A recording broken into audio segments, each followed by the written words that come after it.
Hey guys, welcome back to Garam gossips. आज मैं आपके लिए फूड से फैंटेसी के 7th एपिसोड के बारे में आपको रिव्यू और उसके ऑडियंस के टाइमिंग के बारे में डिटेल आपको बताने वाला हूँ।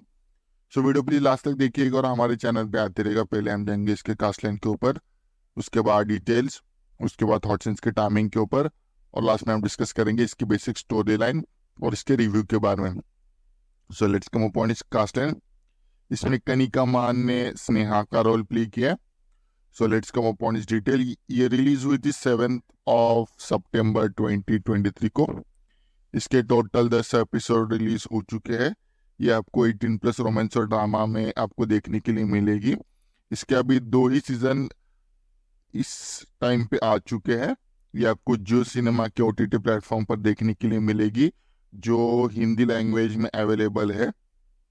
अगर इसकी IMDb रेटिंग के बारे में जाने तो ये अभी तक नॉट अवेलेबल है, पर इसका हर एक एपिसोड 25 to 30 मिनट्स पर आपको देखने के लिए मिलेगा। So let's come upon its audience के टाइमिंग के ऊपर। पहला आता है 5 minutes and 43 seconds में कनिका मन का एक पैशनेट अफेक्शन सीन दिखाया गया, और नेक्स्ट आता है 24 minutes and 19 seconds पे कनिका मन का एक पैशनेट स्मैक क्लिप सीन और एक पैशनेट बीटिंग सीन दिखाया गया है। So let's come upon its main basic story line और इसके रिव्यू के बारे में भी हम जानेंगे। तो स्टोरी लाइन चालू होती है जहाँ पर स्नेहा नाम की एक बहुत बड़ी पॉप स्टार होती है, जो अपना कॉन्सर्ट करके हर एक जगह पर अपने फैन से मिलती है। वहाँ पर एक फैन होता है, तो वो इतना ऑब्सेस होता है उससे कि वो उसकी फैंटेसी होती है कि वो अपने जो स्टार है, अपने मन में जो स्टार है स्नेहा नाम की, उससे वो टाइम स्पेंड करना चाहते हैं या उसके साथ वो डेट पे जाना चाहता है। तो इस फैंटेसी को लेकर कनिका का जो एक शो होता है उसमें वो अनाउंस कर देते कि जो भी एक कॉलर कॉल करेगा एक स्पेसिफिक टाइम पर, उसके साथ वो डेट या उसके साथ वो स्टेज पर गाना गाएगी। वही सिनेरियो ऐसा ही हो जाता है जब वो कॉल करता है, तो उसका चांस लग जाता है।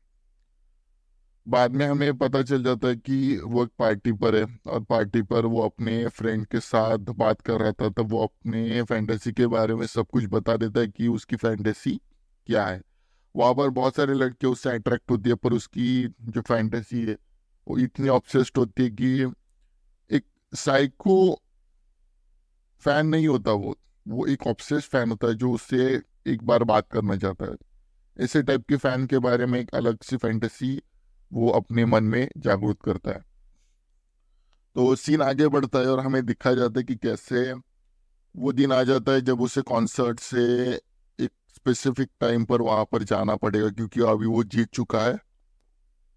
अब हमें बताया जाता है कि कैसे उसे एक मैसेज मिल जाता है कनिका या स्नेहा से, जो उसे बता देते हैं कि आप ये कॉन्टेस्ट जीत चुके हो और इस स्पेसिफिक टाइम पर इस स्पेसिफिक जगह पर आना है, जहाँ पर आपको एंट्री मिलेगी और आपको चांस मिलेगा गाने के लिए। तो वो एक जगह मुंबई आ जाता है जहाँ पर वो उससे मिलने के लिए एक होटल में रहता है, और हमें बताया जाता है कि कैसे वो कॉन्सर्ट पे चला जाता है। कॉन्सर्ट पे जाने के बाद उसे बुलाया जाता है स्टेज पर गाना गाने के लिए, पर वहाँ पर रश इतना हो जाता है या भीड़ इतनी हो जाती है कि वो भीड़ अनकंट्रोलेबल होती है।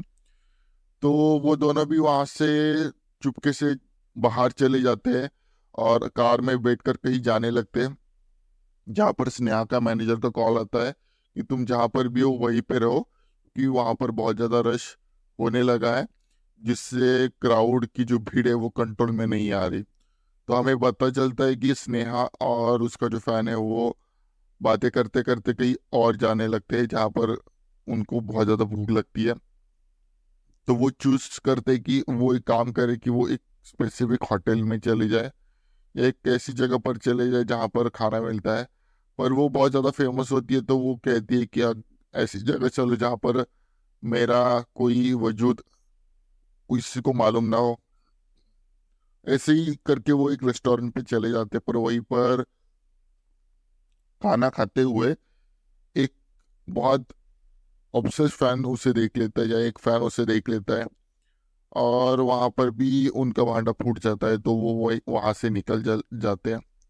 निकलने के बाद वो एक दूसरी जगह चाहते हैं जहाँ पर वो बात कर सके या कुछ बोल सके। तो कनिका या स्नेहा बोलती है उसे कि वो उसे एक होटल में ड्रॉप करे जहाँ पर वो रहती है। पर जब वो वहां से निकलने के लिए जाती है तो उसका जो पैर है उसमें मोच आ जाती है, तो इस वजह से वो अभी चल नहीं सकती। तो इस वजह से उसका फैन उसे हेल्प करता है, वो उसे बाहों में उठा लेता है। अब वो उसे होटल के रूम में ड्रॉप करने के लिए चला जाता है। और हमें दिखाया गया कि कैसे दोनों भी एक दूसरे के साथ बातें कर रहे होते हैं। बातें करते करते हमें दिखाया जाता है कि उस टाइम पर अब वो दोनों भी एक दूसरे के साथ बहुत ज़्यादा कंफर्टेबल हो चुके हैं, एक दूसरे के साथ बातें शेयर करने लगते हैं।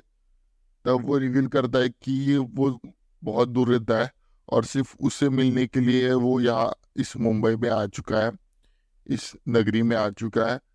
और ये यही सिर्फ कारण है कि वो उससे सिर्फ एक बार बात करना चाहता था।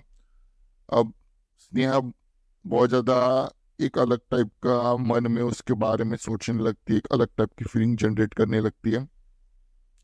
तब हमें पता चल जाता है कि वो उसका पैर जो है वो ठीक हो चुका है।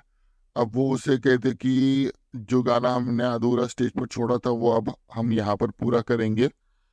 तो वो दोनों भी एक कमरे में गाना गाने लगते हैं, उसी कमरे में, और उसी कमरे में एक दूसरे के साथ टाइम भी स्पेंड करते हैं। दूसरे दिन जब वो फैन उठ जाता है तब हमें दिखाया जाता है कि उसके लिए एक नोट वहां पर उसने छोड़ी है, जहाँ पर उसमें लिखा है कि एक फंक्शन है जो होने वाला है चंडीगढ़ में, और उसके लिए मैं परफॉर्म करने के लिए वहां पर जा रही हूँ। अगर तुम्हें टाइम हो तो तुम वहां पर आ सकते हो वो शो देखने के लिए। तो ये नोट देखकर वो बहुत ज़्यादा अच्छा फील करता है कि उसने उसके लिए कुछ मैसेज छोड़ा है, और आज का टाइम भी उसके लिए बहुत ही ज़्यादा स्पेशल था। और इसी मिक्स फीलिंग के साथ ये पार्ट है, ये एपिसोड है, वो बहुत अच्छी तरीके से एंड किया हुआ है। तो डायरेक्टर ने इस एपिसोड में एक एक्ट्रेस या एक एक्टर का एक फैंटेसी बताया है, जहाँ पर हमें एक अलग एक मौजूदा फैंटेसी के बारे में बताया जो हर एक के मन में हमें दिखाया गया है। हर एक के जिस्म में वो हर एक अलग अलग फैंटेसी होती है, तो इसके बारे में भी हम जानेंगे बहुत अच्छी तरीके से।